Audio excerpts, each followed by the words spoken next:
Sur le pare-brise du bus ce matin, 4 impacts très nets.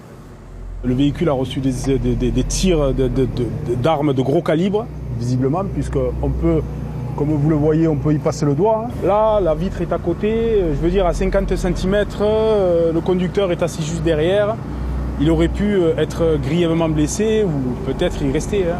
Donc oui, c'est grave. Les passagers présents hier dans le bus sont tous indemnes. Le conducteur qui était au volant aussi, mais il a eu la peur de sa vie. Il est très choqué et quand on voit les impacts sur le véhicule, il y a de quoi avoir peur, parce que personne ne se lève le matin pour se faire tirer dessus, c'est très clair.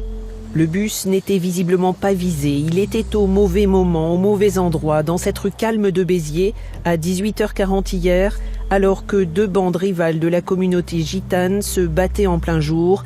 Un témoin raconte. 3 personnes sont sorties de la maison et ont ouvert le feu avec des fusils basiques de chasse. Et boum, boum, boum. Le bus, lui, il a stoppé et ils ont tiré légèrement en hauteur, comme ça, comme on tire quand on tire à la hanche. Et voilà, donc c'est parti dans le bus, dans le pare-brise du bus. C'est la première fois qu'un pare-brise de bus est ainsi criblé de balles à Béziers. Les chauffeurs ont fait valoir leur droit de retrait ce matin, exprimant leur désarroi, parfois leur peur. Peur, pas encore inquiet, oui, ça peut m'arriver. Le jour où ça m'arrive, comment je réagirai? Si on monte sur le bus, si on reçoit des balles, on reçoit une pierre, on reçoit sur la tête, c'est pas bon aussi. 4 hommes ont été interpellés dès hier soir. L'enquête éclaircira les causes de cette rixe.